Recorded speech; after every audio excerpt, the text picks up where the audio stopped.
Fear बड़ी प्यारी चीज है। हमने कुछ वर्ड्स को बड़ा नेगेटिव बना लिया है। जैसे अब बच्चा है 2 साल का, उसको तो फियर होता नहीं, उसे कुछ पता नहीं, उसने कोबरा देखा जाके पकड़ लिया। वो तो बाद में घर वालों ने देखा तो पता चला कि भैया कोबरा पकड़ के घूम रहा है। लेकिन हम बड़े हो गए ना, अब हम कोबरा देखेंगे तो वो हमारी बॉडी की जो मैकेनिज्म है वो हमें वार्न करेगी, अलर्ट करेगी। That is natural fear. वो अच्छी चीज है। जिस चीज की आप बात कर रहे हो वो फियर नहीं है, वो ओवर थिंकिंग है। Please give an energetic and warm welcome to the one and only Awadh Oja sir.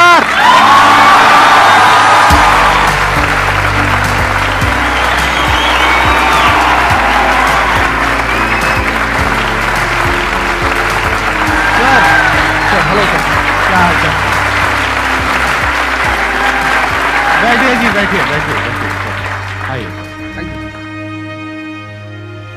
इससे पहले कि ऑडियंस आपसे कुछ क्वेश्चंस पूछे, मेरे माइंड में एक क्वेश्चन आ रहा है। आईएएस में कितने लोग हैं जो हर साल उसके लिए अपीयर करते हैं? 5 से 6 लाख के आसपास। और सीट्स कितनी है? 1000 अप्रोक्सीमेटली। तो जिनका हो जाता है उनके बारे में तो सब बात करते हैं, जिनका नहीं होता है, जिन्होंने पूरी जान लगाई और जिनका नहीं हुआ, उनका क्या होता है? उनके रिश्तेदार उनकी चिंता करते हैं। वो फिर उनकी चिंता करते हैं। नहीं, मैं आ रहा हूँ, मैं आपके क्वेश्चन पे आ रहा हूँ। ये पॉइंट इंटरेस्टिंग है, मैं समझना चाहूंगा कैसे। मैं बता रहा हूँ। हाँ। मैं दोनों मुद्दों पे बता। हम सब हारने से डरते हैं, और मजेदार बात है कि वो डर हमारी हार की वजह बनता है।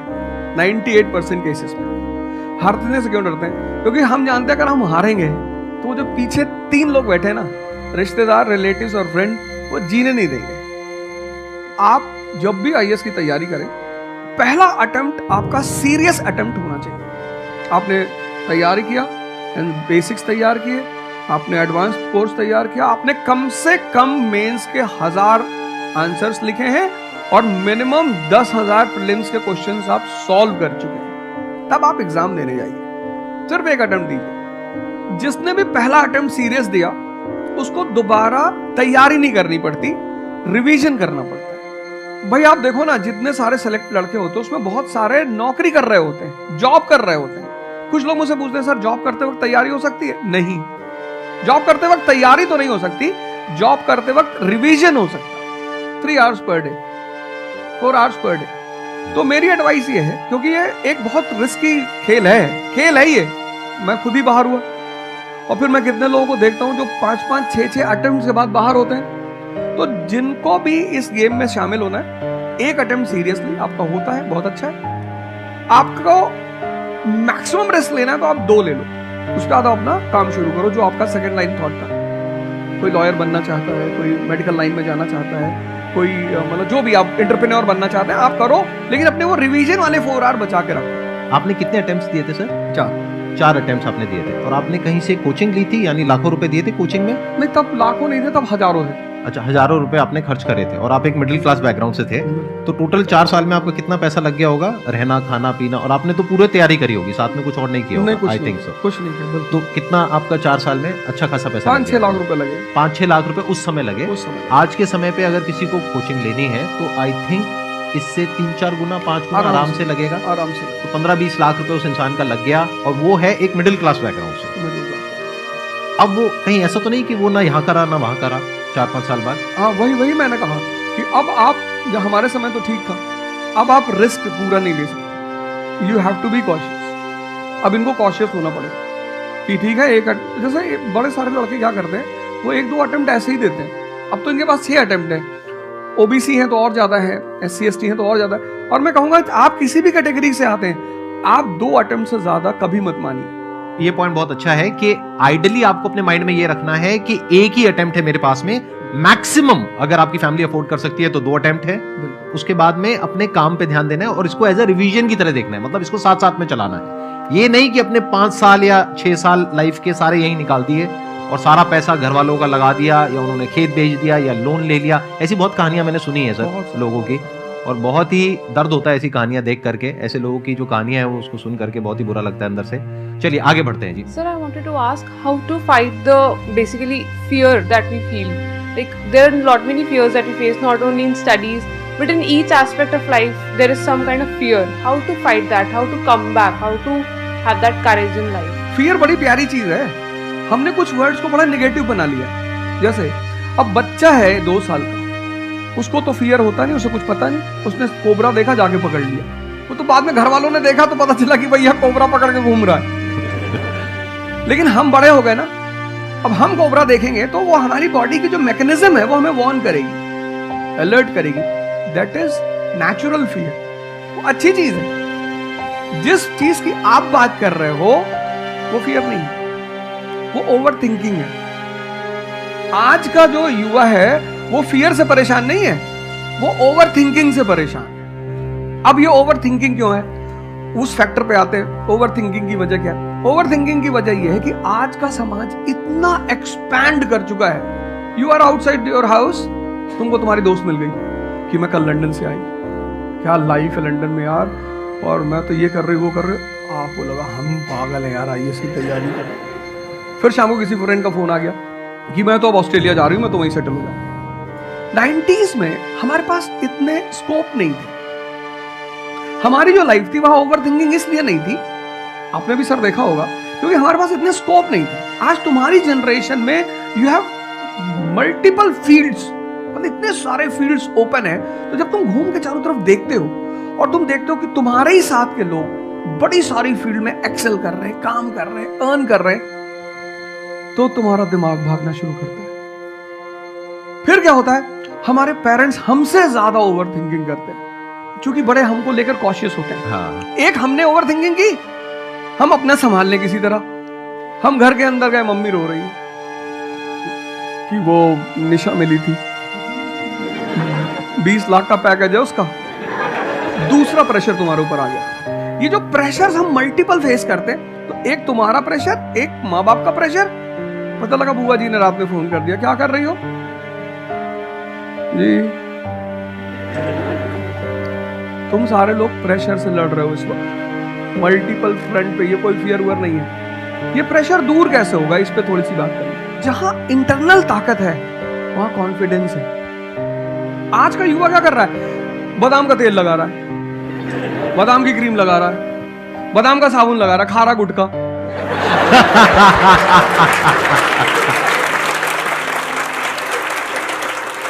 आप लोगों को चूंकि हर तरफ प्रेशर झेलना है, तो प्रेशर झेलने का सबसे अच्छा तरीका होता है इंटरनल पावर। तभी तो मैं जहां भी जाता हूं एक चीज रिपीट करता हूं, योगा करो, ध्यान करो। ध्यान करोगे मन ताकतवर हो जाएगा। सर, आपने जैसे कि अभी बोला कि मेंटल स्टेट के लिए एक्सरसाइज करो, योगा करो। तो पहले तो मैं फिजियोथेरेपिस्ट हूँ, ठीक है। मैं सुबह से मतलब योगा एक्सरसाइज है मेरा डेली रूटीन, करना भी और कराना भी। उसके बाद भी at the end of the day मैं डिप्रेस हो जाती हूँ। ये नहीं कि मन नहीं लगता, इस चीज़ में ही मन लगता है, फैमिली से भी पूरा मन लगता है, ठीक है। उसके बाद भी end of the day depress हो जाती हूँ।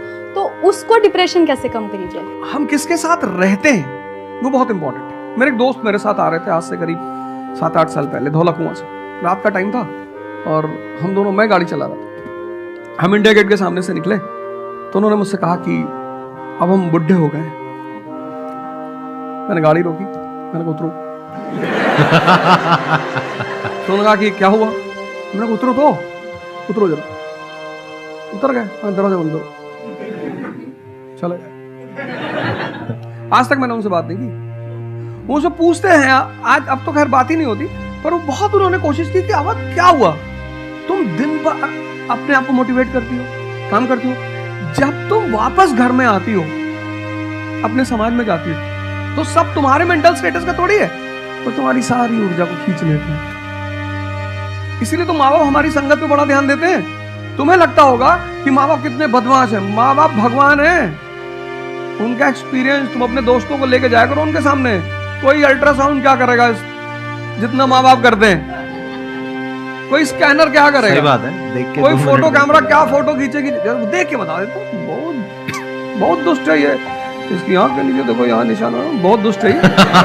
और वो लॉजिक भी बड़ी अच्छी सी देते हैं, कोई कुछ भी देते हैं लेकिन बड़ा अच्छा सा लॉजिक देते हैं। तो ये हमारे साथ होता है, इसलिए हमें पहले गुरुकुल भेजा जाता था। और आज की हमारी सोसाइटी इसको सिर्फ नेगेटिव दिखाई पड़ रहा है। मैं अभी अब घर गया था, हमसे लोग कह रहे भैया 24 का चुनाव लड़ोगे?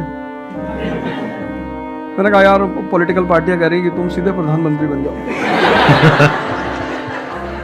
अननेसेसरी परेशान किए होगा, अननेसेसरी दूसरों से मत। और ये एक जगह का नहीं है, ये यूनिवर्सल हो चुका है।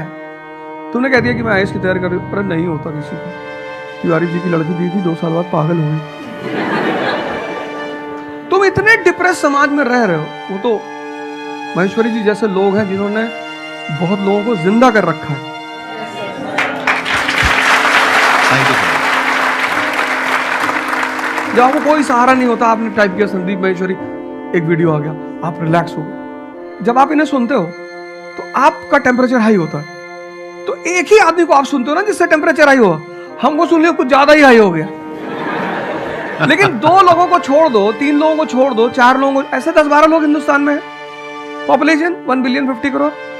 तो तुम 10 लोगों को सुनो और बाकी जो तुम्हारे साथ 500 जुड़े हैं वो तुम्हें तो नीचे ले जा रहे हैं। इससे बचो, अपनी सर्कल को थोड़ा सा रिजर्व करो।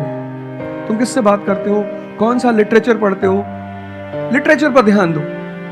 जैसे मैं रश्मिरथ पढ़ता रहता हूं, खाली हुआ, प्रसादों के कनकाब शिखर होते कबूतरों के ही घर। ये जो बड़े बड़े मकान है, कभी किसी बाज को यहां रहते हुए देखा? कबूतर रहते हैं।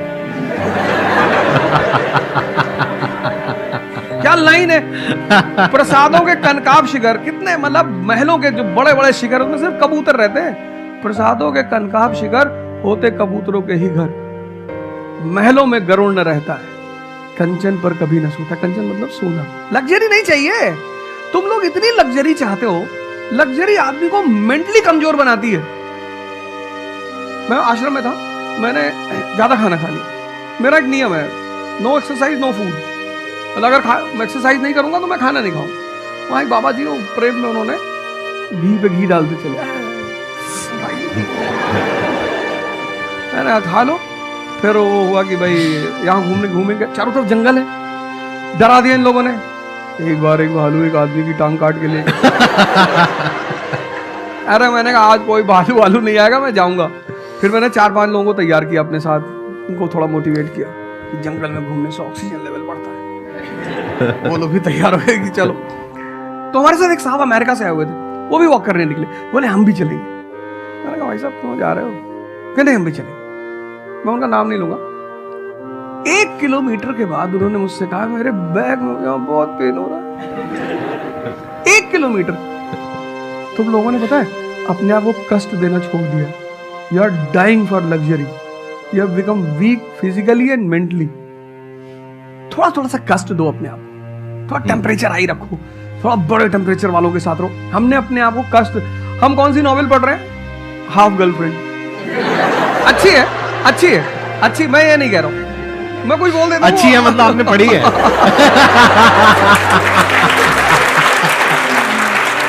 नहीं फिर कोई पकड़ निकाल लेगा, कोई वो क्लिपिंग निकाल लेगा, ओ गाली दे रहे थे उनको। नहीं, आपने बहुत सारी गलतियां कर दी, आपकी जनरेशन ने अपने को कष्ट देना छोड़ दिया। आप पढ़िए बड़े बड़े लोग, अंबेडकर को पढ़ो, उनका जीवन संघर्षों का, प्रभु राम का जीवन पढ़ो, ये सब संघर्ष, ये सब लोग हैं जिन्होंने जीवन में लड़ाइयां लड़ी हैं। आपने उनको साइडलाइन कर दिया। आप राणा प्रताप के बारे में कुछ जानते ही नहीं हो, आपको वो पोएम याद ही नहीं है, खूब लड़ी मर्दानी वो तो झांसी वाली रानी थी। आपको तो एक चीज बता दी, twinkle twinkle how I wonder. आप वंडर किए जा रहे हो पूरी जिंदगी में। आपने कहा कि पूरे दिन मैं अपना काम करती हूँ, दैट इज फिजियोथेरेपी जो आप करते हैं, और शाम तक आते आते आपको थोड़ा सा डिप्रेस फील होता है, थोड़ा सा डाउन फील होता है, तो उसके पीछे क्या रीजन है आप बताइए। जैसे कि मैं बाकी पेशेंट देखती हूँ पूरा दिन में, हाँ। बट जब मैं घर पे आती हूँ तो मैं अपने मम्मी पापा को देखती हूँ। ठीक है। जो मैं उनको कहती हूँ कि आपको ये एक्सरसाइज करनी है, ये करना है, आपके लिए ये ज़रूरी है, वो ये नहीं करते। तो फिर वो मुझे डिप्रेस होता है कि मैं जब सबको सही करती हूँ और मैं अपने घर में ही सही नहीं कर पा रही। आप सबको सही नहीं करते हो, आप उन लोगों को सही करते हो जो आपके पास आते हैं। हाँ एग्जैक्टली। तो अगर आपके पेरेंट्स सही नहीं होना चाहते हैं तो उनको कौन सही करेगा? बेसिकली हमारी प्रॉब्लम क्या है कि जो नहीं करना चाहता उसको भी करवाना चाहते हैं। एग्जैक्टली। फॉर एग्जाम्पल आप में से यहाँ पे कुछ लोग बैठे हैं जो कहते हैं कि भाई आप कुछ भी बोल दो, हम तो जैसे थे वैसे ही रहेंगे, उखाड़ लो जो उखाड़ सकते हो, आप अकेले आ जाओ, आप साथ में हो जाओ, सर को ले आओ, आप 10 को ले आओ, हम तो नहीं बदलने वाले। उनका कोई कुछ कर सकता है? समझ गए? तो यहाँ पे किसका एक्चुअल में किसकी लाइफ बदलने वाली है? यहाँ पर हो सकता है कुछ साल बाद आप ही में से कोई यहाँ पर बैठा होगा, बट वो इंसान कौन होगा? जो खुद अंदर से बदलना चाहता है ना। Yes sir, thank you sir. Please have a seat. मेरा संदीप सर से ही क्वेश्चन है कि जैसे हम लोग जब आपकी वीडियोस देखते हैं तो हम लोग मोटिवेटेड हो जाता है कि हम लोगों को गवर्नमेंट से या फिर इन सब फील्ड्स में छोड़ के अपना कुछ स्टार्ट करना चाहिए जिससे देश में एंटरप्रेन्योर्स या फिर जॉब्स बढ़े। फिर हम लोग देखते हैं आप लोगों को कि भाई यूपीएससी में एक ऐसी पावर होती है जो हम करना चाहते हैं वहाँ पे हमको डायरेक्ट पावर मिलती है। जैसे कि मैं अगर एजुकेशन के फील्ड में कुछ अच्छा करना चाहती हूँ तो मेरे पास डायरेक्ट पावर होती है कि हम लोग वहाँ से कर सकते हैं। तो मैं ऐसा मेरे पास ये क्वेश्चन फिर मतलब दोनों में कॉन्ट्राडिक्शन चलता रहता है। ना कॉन्ट्रडिक्शन नहीं चलना है, इसे कॉन्ट्रडिक्शन नहीं कहते, इसे कंफ्यूजन कहते हैं। मतलब एक गोल होता है ना, या फिर एक मतलब हमारे पास एक टारगेट होता है कि हम ये काम करने के लिए यूपीएससी में जा रहे हैं। नहीं, सरकार जो कहेगी वो करना है। हाँ, I was about to say that. आपका क्या गोल है? आप क्यों कर, आपने क्या थोड़ी है आपकी पार्टी का मैनिफेस्टो थोड़ी है, घोषणा पत्र। आप एक राजपत्रित अधिकारी हैं, गैजेटेड ऑफिसर। आपका जो मिनिस्टर होगा फोन मिलेगा, मैडम जी ये कस्तूरबा गांधी प्लान में अभी तक कितना काम हुआ? जी sir, I give the review in the evening sir. Okay, thank you. ठीक है मैडम, बाय, खत्म। तो आपका कहने का मतलब है कि जो सिविल सर्वेंट बनते हैं या आईएएस ऑफिसर बनते हैं उनके पास कोई पावर नहीं होती? पावर होती है जब तक जनता अपनी पावर नहीं समझती। आज की डेट में इस देश में पावरफुल कौन है? जनता। We the people of India solemnly resolve. Yes sir. ये जनता बेचारी पावर जानती है तो डीएम का ऑफिस में चले जाते, हुजूर। इसको बेचारे को पता है, नेता देखा, मेंबर ऑफ पार्लियामेंट देखा, गया पैर छू लिए, तेरे फूफा है? नहीं भैया नहीं भैया, सांसद जी हैं। सांसद जी है तो क्यों पैर छू रहा है? तो पावर इस असलियत में इस देश की जनता के पास है। क्योंकि वो जानती नहीं है, इसलिए तुमको इनके पास इनको काम करने का अधिकार है। ये है the right to work, the right to implement. लेकिन चूंकि जनता अपने अधिकार को नहीं जानती तो तुम्हें दूर से दिखाई पड़ता है कि आप बेटा कंफ्यूजन से बाहर आओ, ठीक है? और ग्लैमर मत देखो। आप बेसिकली पावर नहीं देख रहे हो, आप ग्लैमर देख रहे हो। आपको जो करना है उसको डिसाइड कर लो आप, और उस रास्ते पे आगे बढ़ो कि आप कल किसी भी फील्ड के मुकेश अंबानी बन जाओ, अडानी बन जाओ, वॉरेन बफेट बन जाओ, बिल गेट्स बन जाओ। इस रास्ते पे मैं यहाँ पे थोड़ा सा ऐड करता हूँ कि जो आपने बोला ना कि ये कॉन्ट्रडिक्शन है। सबसे पहले तो जो सर ने बोला कि ये कोई कॉन्ट्रडिक्शन नहीं है, ये कंफ्यूजन है, बिल्कुल सही बात है। अब कंफ्यूजन क्या है, उसकी जड़ क्या है? आप क्या कर रहे हो? आप बस हम लोगों की बातें सुन रहे हो। यहाँ से मैंने कुछ बोला, इन्होंने कुछ बोला, दोनों अलग अलग स्टैंड पॉइंट है। मतलब इस दुनिया में आर्ट्स भी है, साइंस भी है, कॉमर्स भी है। अब आप कहोगे अब तीनों में कॉन्ट्रडिक्शन है। अरे कॉन्ट्रडिक्शन नहीं है, अलग अलग लोगों के लिए अलग अलग स्ट्रीम्स है। डिपेंड्स अपॉन कि आपकी प्रेफरेंस क्या है, आपकी प्रायोरिटीज क्या है। तो आपको तीन चीजें देखनी पड़ेगी, एक अपना पास्ट, अपना प्रेजेंट और अपना फ्यूचर। कि पास्ट में आपने कैसा परफॉर्म किया है। अगर आप पढ़ाई में बहुत अच्छे रहे हो तो आपको क्लियर नजर आएगा कि अच्छा मुझे पढ़ाई से रिलेटेड कुछ करना है, तो वहां से रास्ता क्लियर हो जाता है। बट अगर आपके दिमाग में 24 घंटे बिजनेस आइडियाज घूमते रहते हैं, जहां भी जाते हो वहां पे गोलगप्पे खा रहे होते हो, आपके दिमाग में चल रहा होता है, अबे इतने पैसे ले लिए, उसमें से इतने का गोलगप्पा, इतने का पानी है, पानी तो इतना फ्री होता है, मेरे से लिया 20 रुपए, ये तो 5 रुपए का काम है, तो 15 रुपए इसके पास में गए, कितने लोगों ने एक दिन में खा लिए, इतने पैसे कमा लिए, व्हाटएवर। अगर इस तरह का आपका माइंडसेट है तो वहां पे एंटरप्रेन्योरशिप, स्टार्टअप, इन सब चीजों का बेनिफिट है। तो हर रास्ता हर एक के लिए नहीं होता है। तो ये आपको कैसे समझ आएगा? अपने पास्ट को देखकर। दूसरा, अपने प्रेजेंट को देखो कि आपके पास में क्या रिसोर्सेज हैं। सोचने से क्या होता है, आपको ये भी तो देखना पड़ेगा आपके पास में क्या रिसोर्सेज हैं। उसके बेस पर आप सोच सकते हो ना। कल को आप कहो कि मैं एक टेलीकॉम कंपनी लॉन्च करूंगी जो कि जियो को कंपटीशन देगी, ठीक है, सोच लो। कुछ नहीं होगा। क्या है पीछे, बैकग्राउंड क्या है, आपके पास में क्या रिसोर्सेज है, how are you going to compete. तो आप फालतू में कुछ भी सोच रहे हो ना। तो यहाँ पे कॉन्ट्रडिक्शन क्या है, कंफ्यूजन क्या है? कुछ भी नहीं। तो जब आपके रिसोर्सेज ही आपको अलाउ नहीं कर रहे वो करने के लिए, तो सोच क्यों रहे हो? तीसरा, फ्यूचर में आप अपने लिए कैसी लाइफ चाहते हो? जैसे सर ने कहा कि पावर नहीं मिलती है वहां पे सर्व करना होता है। इस गलतफहमी से बाहर आ जाओगे, वहां पे पावर मिल जाएगी। पावर तो पूरी की पूरी एक हिरार्की है, जिस हिरार्की में टॉप पर पब्लिक बैठी है एक्चुअल में, वो हमें पता ही नहीं है। हमारे हाथ में पावर है, किसको वोट करना है, किसको पावर में लेकर के आना है। फिर उनकी पावर के अकॉर्डिंग आगे पावर का डिस्ट्रीब्यूशन होता है, पॉलिसीज का डिस्ट्रीब्यूशन होता है, फिर उसको इंप्लीमेंट करना होता है। तो आपको देखना है कि आपको एग्जैक्टली लाइफ में चाहिए क्या है। कि अगर आपका माइंड है बहुत ज्यादा क्रिएटिव, कि आपको हमेशा दिमाग में आइडियाज घूमते रहते हैं कि कुछ अजीब करना है, कुछ अलग करना है, ये करना है, वो करना है, तो फिर वो रास्ता आपके लिए नहीं है। क्योंकि वहां पे आपके पास में पावर नहीं है, रिस्पॉन्सिबिलिटी है। But once you go in the entrepreneurship space, वहां पे रिस्पॉन्सिबिलिटी नहीं है, वहां पे पावर है, पावर टू क्रिएट। अब आपको देखना है कि एट द एज ऑफ 42, 48 आप किसके जैसा बनना चाहते हो। अगर एक टीचर बनना चाहते हो तो ये रास्ता है। उसके अलावा जिन्होंने यूपीएससी को क्रैक किया है उन लोगों का आप लाइफस्टाइल देख सकते हो। वैसे बनना चाहते हो, बहुत बढ़िया। मेरे जैसा बनना चाहते हो, बहुत बढ़िया। किसी और के जैसा बनना चाहते हो, बहुत बढ़िया। बट किस बेस पर? अपनी पर्सनालिटी को देखो ना, क्या लाइन हो रहा है। सर एक्चुअली आपका सेशन देख के मैं पब्लिक स्पीकिंग सीख रहा हूँ, तो कॉन्फिडेंस बढ़ाने के लिए जो आसपास के स्कूल है ना, स्कूल क्लासेस जो है उनके पास मैं जाता हूँ बच्चों को थोड़ा सा ये करने के लिए। तो मैं जाके वहाँ पे रश्मि रथवी सुनाता हूँ, मेरे को आती है थोड़ी थोड़ी, तो मैं वो सुनाता हूँ। छत्रपति शिवाजी महाराज के बारे में सुनाता हूँ। तो उन बच्चों का मैंने थोड़ा नोटिस किया, तो वो क्या कह रहे थे मुझे कि सर जो टीचर है अभी जो सिखा रहे वो बस सब्जेक्ट के बारे में बताते हैं और बोरिंग तरीके से सिखाते हैं, ना कोई एक्स्ट्रा कुछ एक्टिविटी नहीं करवाते, कुछ नहीं करवाते।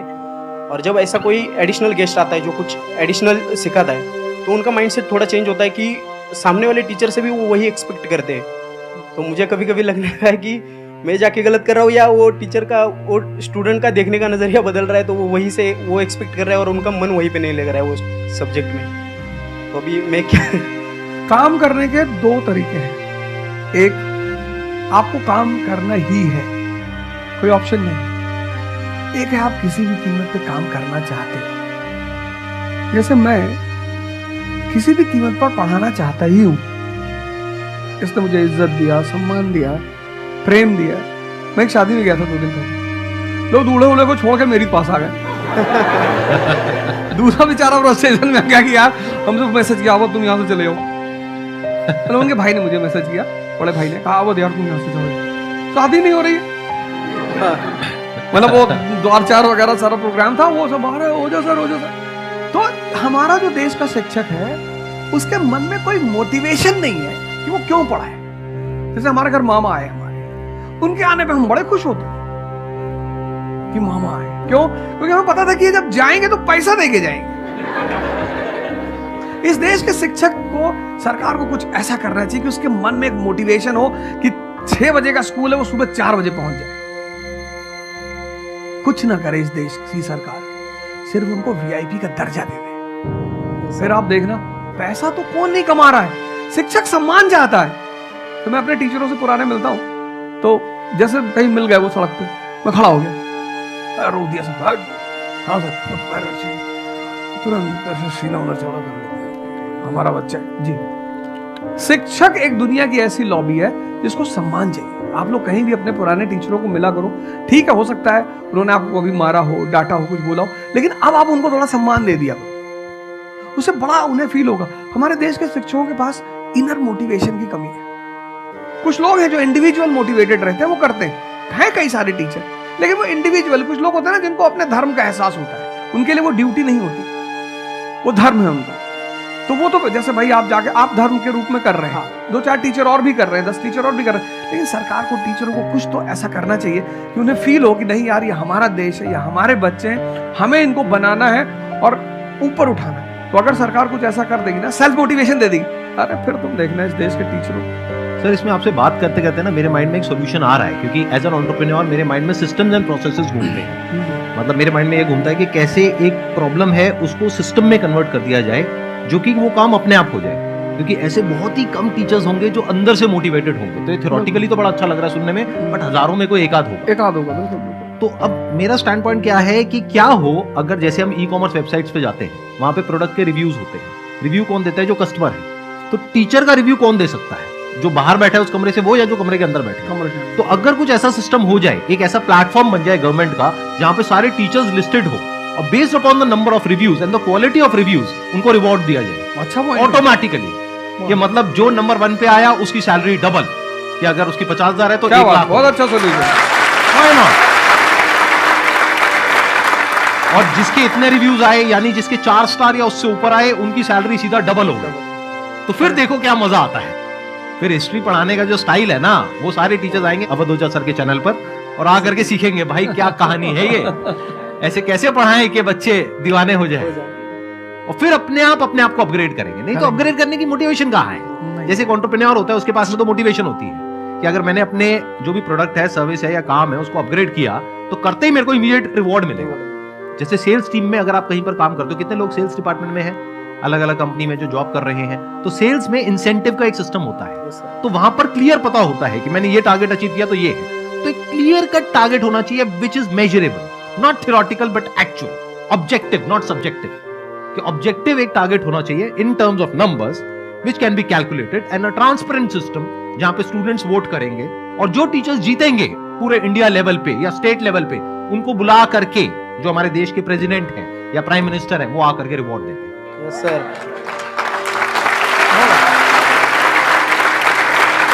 Thank you so much sir आने के लिए यहाँ पर, दिल से धन्यवाद। मुझे बड़ा अच्छा लगा आपसे बात मुझे करके। बहुत अच्छा लगा यहाँ पे। Thank you so much.